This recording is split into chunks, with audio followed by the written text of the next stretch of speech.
between the first game and the last game, the first game we played against the Rams in week 10 in the Super Bowl, really highlights Belichick's just genius, right? So when we played them in week 10, we blitzed like 80% of the time, right? And we held them down pretty good. They only scored 24 points, but we couldn't get anything going on offense. But we never really got to Kurt Warner, and they kind of dominated, time possession and flow of the game and whatnot, and they beat us 24-17. Now, fast forward to the Super Bowl. During the week, I'm looking at, what they're doing on defense, and I'm just like mesmerized, right? He's basically only rushing 3 guys, and, they're harassing all the receivers, Torrey Holt, Isaac Bruce, all those guys up at the line of scrimmage, harassing them and having our safeties back. And whichever way Marshall Faulk's release, even though we're only rushing 3 guys, whoever is on the side, Marshall Faulk's release, the defensive ends basically stopped rushing and just harassed Marshall Faulk. And completely different game plan. And we absolutely stymied the best offense in the league for 3.5 quarters. We gave up 3 points, and we had a pick 6 in that game as well. We scored one time on offense, and all of a sudden middle of the fourth quarter, and we're up 17-3. Right. And then finally they kind of get going a little bit, and they start kind of a weird drive where they're dinking and dunking, whereas normally they're high flying offense, right? So they get down to the 2 or 3 yard line, 4th and goal, and they're going for it because there's only like 8 minutes left. And Kurt Warner's going around. He can't find anybody. So he starts to scramble. Roman Pfeiffer tackles him, strips the ball. Tabucky Jones picks it up, goes 99 yards for a touchdown. But there's a flag. Willie McGinnis tackled Marshall Faulk as he was leaving the backfield like we'd done all game long, and they finally called it. So had we scored there, it's 24-3, 8 minutes left, game's over. But instead, they go in and score. We get stopped. We stop them. They stop us. They go down. They score again with like a minute and a half left. And then it's 17-17, and the place is going crazy. And John Madden's doing the game saying, the Patriots should take a knee and go into overtime. And that's kind of when really the legend of Tom Brady was born. He took us right down the field, and, minute and a half, whatever it was. Vinatieri finishes it off with another field goal, and we just beat probably, I think we were maybe the second biggest underdog at the time ever to win the Super Bowl. And it's a pretty good feeling having this darn thing wear around all the time. There it is. That's right. Wow, what a story! That was a close game, close Super Bowl.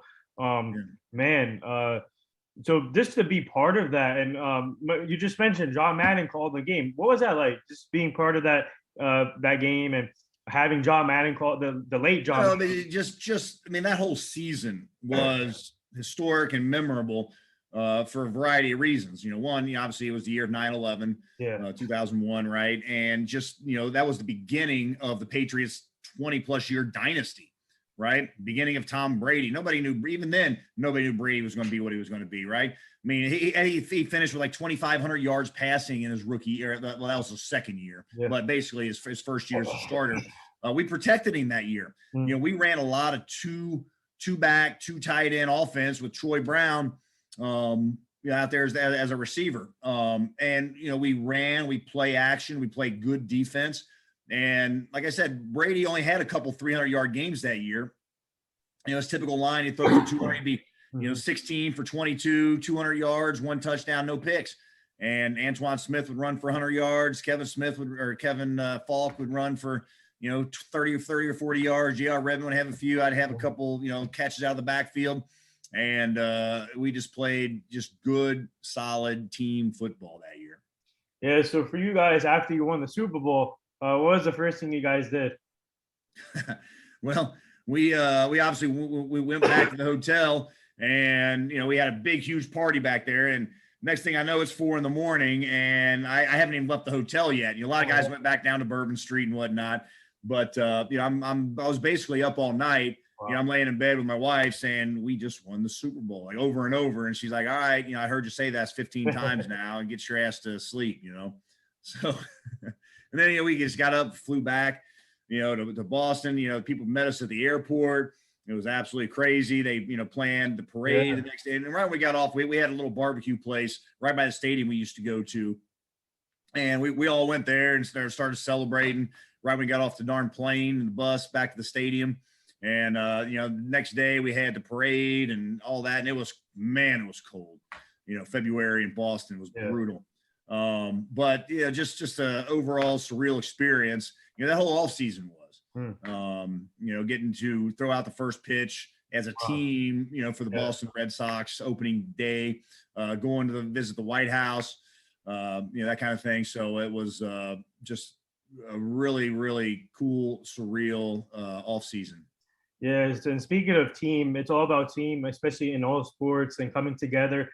Chemistry is really important when it comes to winning a championship. And you guys had that chemistry right from the start. I mean, obviously you went to a lot of ups and downs, but you guys found that chemistry halfway through the season. And what was it like just to be with players like Tom Brady? I mean, I'll get to Tom Brady later, but Damian Woody you played with, who we had nobody knew how good we were supposed to be because, a lot of those guys were there. You had Teddy Bruschi, Ted Johnson, Lawyer Malloy, Ty Law, Richard Seymour, Matt Light was offensive lineman, Mike Compton, Damian Woody, Troy Brown. Nobody knew how good Troy Brown was kind of a journeyman those first 5 or 6 years. And that was the season that he really took off. Antoine Smith, he was a guy they brought in as a free agent that year along with me. Just a bunch of us guys like me, him, Vrabel, Mike Compton, just kind of NFL, like we were all okay where we played at before. And then we all kind of came together,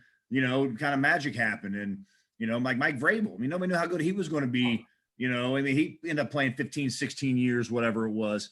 So, I had no idea at the time I was going to be playing with multiple future Hall of Famers. I don't know how many of the guys are in there already. I know Ty is, and Brady's obviously going to be. But there's so many just great players that were on that team. We have to get Teddy Bruschi and really McGinnis in there too. Oh, absolutely. They're both very worthy. Yeah. So speaking of Tom Brady, what was he like on the as a teammate on the field, off the field, and how amazing is it to see him still go at it? But now we don't know his future holds, but to see him win another Super Bowl with a different team. Right. Well, once again, nobody knew even that year how good Tom Brady was going to be. Once again, he stepped up for us really big time in a couple games. I remember, it was early in the year against San Diego. We were down 10 points with, under 8 minutes to go. And we came back and tied it and won into overtime. And that was like his first 300-yard game. But, most of the time we didn't call on him to win games for us that year. We like I said, multiple times, we played good team football. We ran the ball, play action. So nobody really knew it. But, we kind of took him under our wing that year. That was his first year. We had a very veteran team. Coaching staff, I think, guarded him a little bit, especially early on when he first started. And then, there were a few times they unleashed him, and he responded. That the San Diego game comes to mind. We were down 10 to Miami in New England late in the year, and when we came back and won that game. And then obviously that last drive of the Super Bowl, and not only that, but if you remember the Snow Bowl game, I think we threw the ball like 40 times. Wow. In a blizzard, right? And that's how much they trusted him at the end. But overall, we nobody knew how good he was going to be back then. But just watching him, and even when they won the Super Bowl in 2003 and 2004, he was only throwing for 3,500 yards, right? Like it wasn't until he got Moss and those guys, 2007, 2008, whenever that was, that they went absolutely, he started becoming just, larger than life. And putting up, just historic numbers, and it just kept going and kept going and kept going, and is still going. He's still putting up historic numbers. So it's been a pleasure to watch him over the years, and he's the last remaining teammate of mine. No, actually, I take that back. Robbie Gould was a teammate of mine in Chicago in 2005. That was his rookie year. I think him and Brady, the only two guys left from whenever I played. Well, that's amazing. And do you think Brady retires, or do you think he comes back? If his wife wants him to retire, he's going to retire. If she gives him one more year, then hey, yeah. But it's pure speculation on anybody's point right now. Yeah. So for you, obviously, you ended your career with the Jaguars and the Chicago Bears. And what was that like? Ending your career with those two teams, bringing that winning mentality, already winning a Super Bowl to those teams. Yeah. You know what? Coming down to Jacksonville was a little bit of a culture shock for me because the locker room was way different than it was in New England. In New England, we would hang out like you go through your day, you would finish practice, you go in, shower up, watch the film, and then after we watched the film, we go in. We would there'd be 20 guys hanging out in the locker room. I learned to play dominoes with the guys, and we had some of the guys playing backhand. We had a bunch of game tables set up. We'd hang out in the locker room for an hour. Wow. And I tried to bring, there's just such great camaraderie there. Every Thursday night we go to the Outlaw Barbecue. Every Friday night we get a bunch of guys and their wives or girlfriends. We'd all go out for dinner. We would have non-sponsored team, like non-organizational parties that weren't organized by the team, just the players, right? And we'd go out and we'd rent a restaurant out or something like that. We played on a Thursday night. I think it was Thanksgiving weekend, and we had about 30 guys go to the Foxwoods Casino and had a big party there, with wives and girlfriends. So we were a really tight-knit team, did a lot of things together. White guys, black guys, rookies, veterans, practice squad guys. It didn't matter. I get to Jacksonville and I'm trying to, bring that mentality down here, and it just wasn't the same. Never really got that camaraderie. People just wanted to get the job and get on back home. And it just never really, there's never really a locker room I was in like that one. Chicago was a decent locker room as well, because you had some good veteran leaders in there, with Urlacher. You had, who was Olin Cruz, the center, was a staple. The offensive line was really veteran group. Mike Brown, great safety. Musa Muhammad was on that team. Great veteran leader. So, it was decent there, but now I was a rental up there. They brought me in right before training camp started because their two fullbacks got hurt. Right. I earned a starting job, was playing great and all that. And then, Lovey calls me in like week 9, like, hey, our fullbacks came off the PUP list. We can't keep 3 fullbacks on the roster. You've done everything fantastic. At the time, we were 5-3. We were on a nice run with a rookie quarterback. I had a couple touchdown catches. Thomas Jones was 3rd in the league in rushing behind that offensive line and me. Yeah. And, I was like, hey, sorry, Mark. We just can't keep 3 fullbacks. We, appreciate everything you've done. You've done nothing wrong. We just can't have 3 fullbacks on the roster, right? Wow. So is the life in the NFL. But it was right before Thanksgiving, and when I got released and I got released at Tuesday on our off day, about 1:00. I had to wait till 5 p.m. because I had some dry cleaning from, all my clothes from the away game, right? So I waited till 5:00 to pick up my dry cleaning, and I drove straight through to Jacksonville. I got back like at 5 a.m. or something like that. And it was different because I had my first normal Thanksgiving and my first normal Christmas since I was in high school. Wow. Because, during, college, you were leaving for the bowl games on Christmas Day. We were playing right around Thanksgiving all the time. So we would have that with the team and whatnot. And then all out throughout the pros, you're always playing or practicing. You'd have maybe a half day on Thanksgiving or something like that. So, it was kind of a different way to end my career. But, I got a couple calls. I got a call from New Orleans the next year to come down and for a tryout to see if they would invite me to training camp. I'm like, look, man, I'm, 9 years, 10 years, this will be my 10th year. My body can't take a training camp. I'm not going to make this team. So, I might have been able to play one more year, maybe, probably only one. Body was kind of starting to talk to me at that point, that last year in Chicago. But had a darn good time.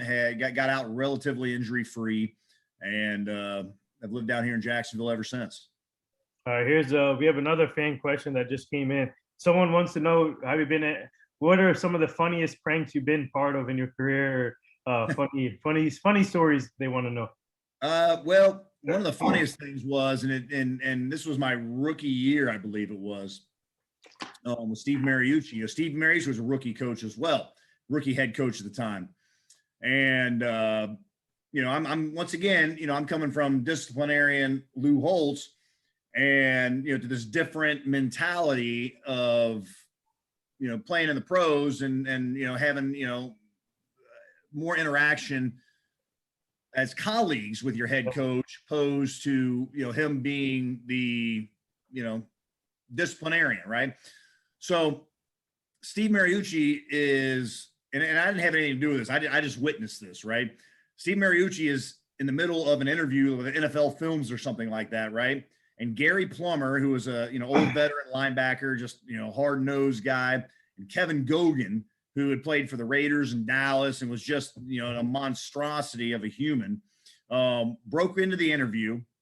Literally mid-interview, picked Steve Mariucci up by his arms and legs and went and threw him in the pool. That was kind of his initiation as a head coach. Oh my God! Right.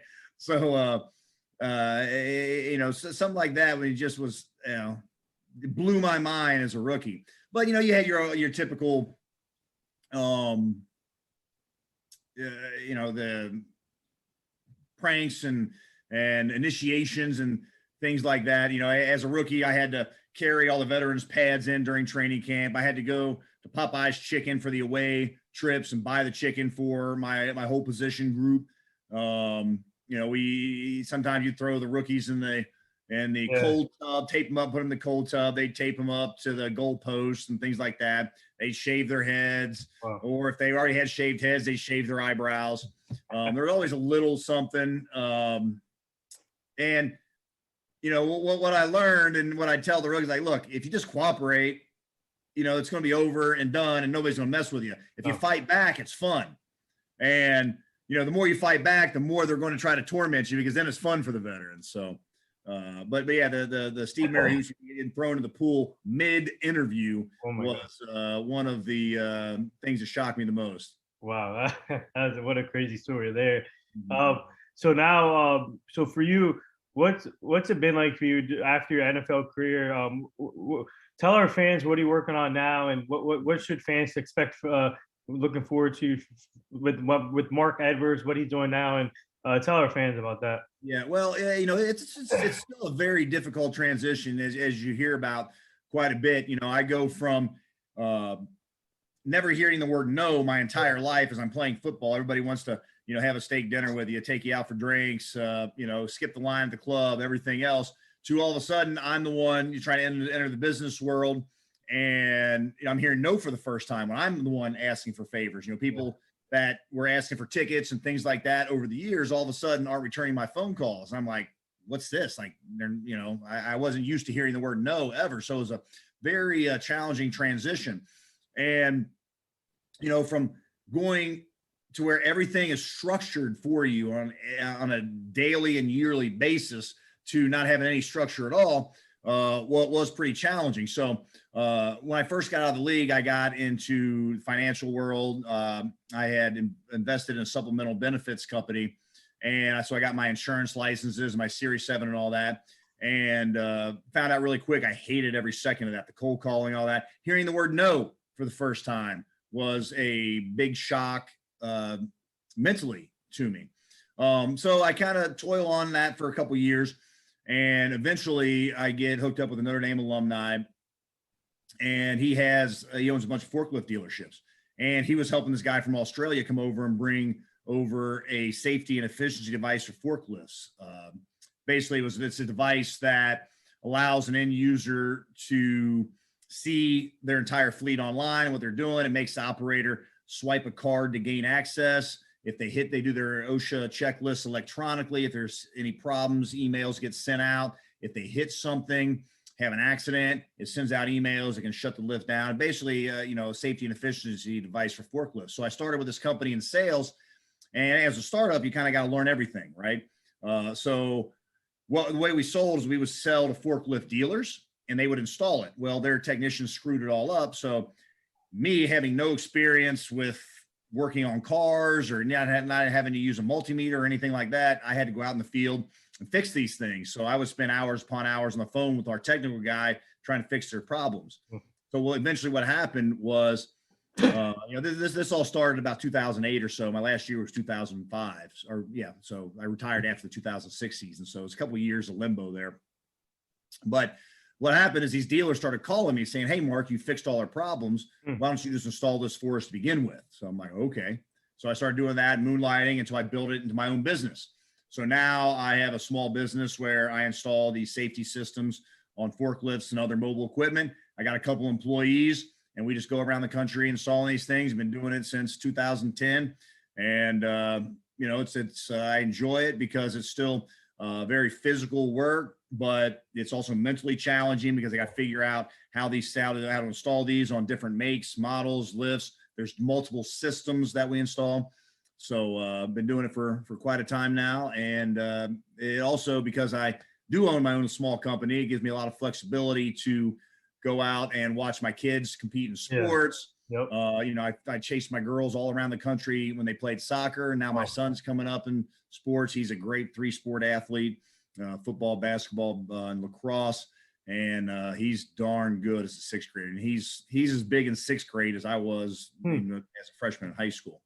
So he's a really special talent at his age right now. And hopefully he keeps progressing, but he works hard as well. So it's a lot of fun having the flexibility to make sure I'm there for a majority, if not all, his games. Well, that's amazing, and that's amazing, especially for athletes after finishing their careers, just to spend time with their families, because you don't get the opportunity when the season's in progress and where you guys are traveling all the time, and just to spend time with their family is really, really important for athletes after they finish their careers. And what an amazing thing is that for you too. And I want to ask you a couple more things here before we let you go. And this is truly a great conversation. And for you, what are your thoughts on so far on these crazy playoffs? Obviously, your former team, 49ers, still in there.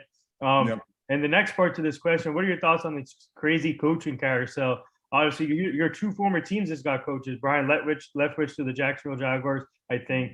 I don't think that one's done quite yet. They're having some contract snags, but it looks like it's going to get done. And then the Bears got Matt Eberflus. Right. Well, you know what?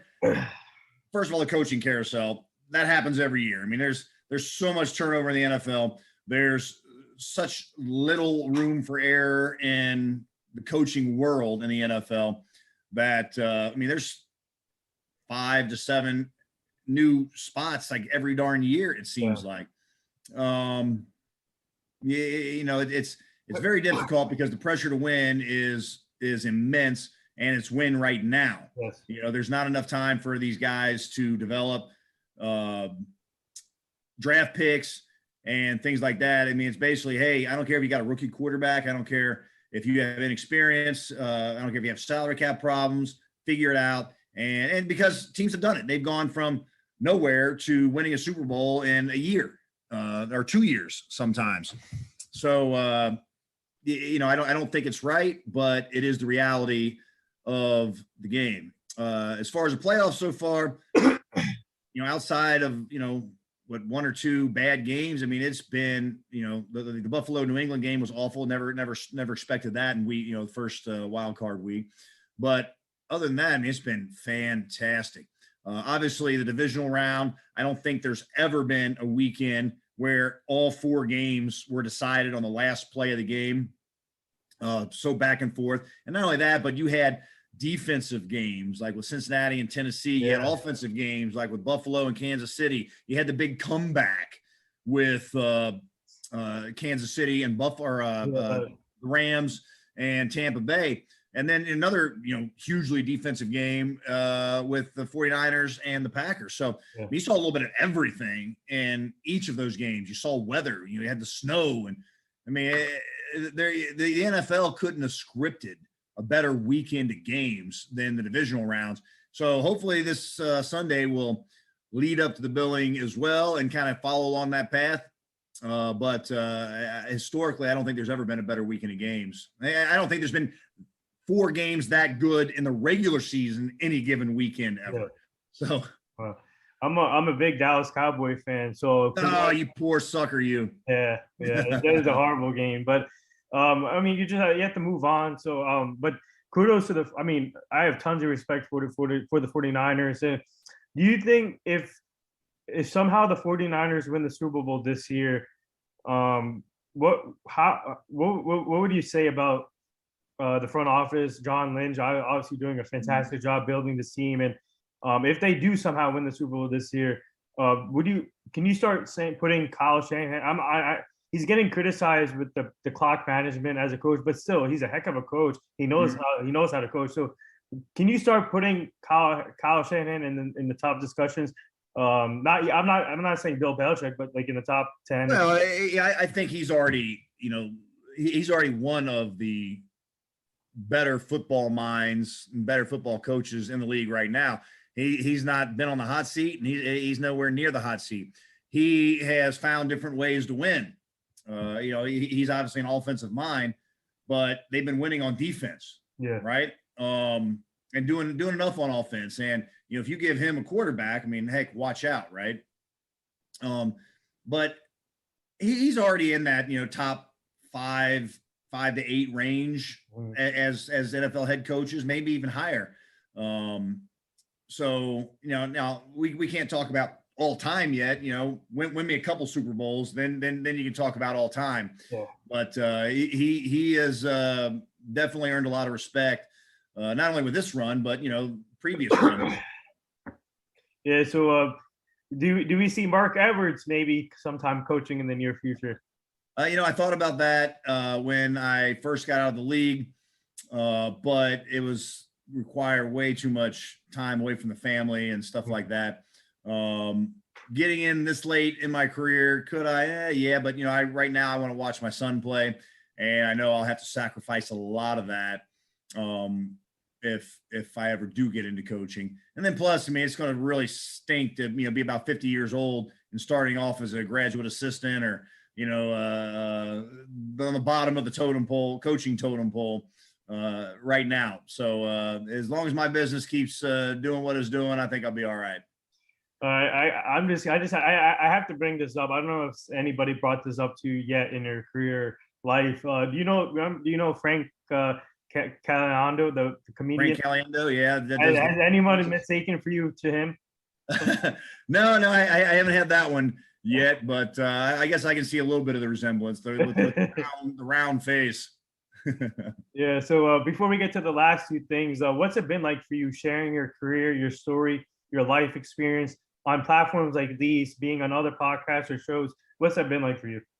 Oh, I enjoy it. Anytime you talk a little football, I love reliving those memories and those days, sharing my experience with other people. But overall, there's never a bad time to talk about football. Mm-hmm. Yeah. So the last 2 things here, our team is part of this foundation. It's called the Hugh Jackson Foundation. I'm sure you know him. He's a former NFL coach. Oh, yeah. He's now the head coach for Grambling State. We're trying to help him prevent human trafficking, making sure the community stays safe, the kids stay safe. So we'll send you the foundation so you can go check it out. All right. Sounds good. Yeah. And the last thing here, would you like to say anything to all the nurses, doctors, and all the essential workers right now? Well, I'll tell you what, my daughter just graduated from the University of Kentucky with her nursing degree. Oh, wow. Congrats. And she's going to start at UK Hospital literally next week next Tuesday is her first day on the job. Now, she's obviously done a lot of assistant nursing and has worked as an assistant nurse and things like that throughout her educational career. But it was a lot of fun seeing her graduate with all her nursing fellow students and whatnot. But anybody who's out there working and doing good things right now is vital to everything right now. We got to keep everything going because the stuff with the mask and all this other stuff it's gone on too long. We need to move forward and do things the right way. So yeah, well said. And tell your daughter we say congrats to her. Absolutely. Yeah, so there it is. That wraps up episode 968 with former Notre Dame Yeah, there you go. Super Bowl champion Marc Evers from the New England Patriots. Also played for the 49ers, Browns, Jaguars, Bears. Went to Notre Dame in college. Man, what a heck of a career. Great fullback. Great story. And thank you to all of our fans joining in, asking questions to Marc Evers. And man, thank you again for joining us. We learned a lot today, and we would love to have you back on the show at some point down the line. So you can meet the full team. But man, this has truly been an honor. Good luck to your 49ers the rest of the way. And thank you again. Stay safe. You bet. It was a pleasure. Always a good time talking football. Take it easy. Thank you.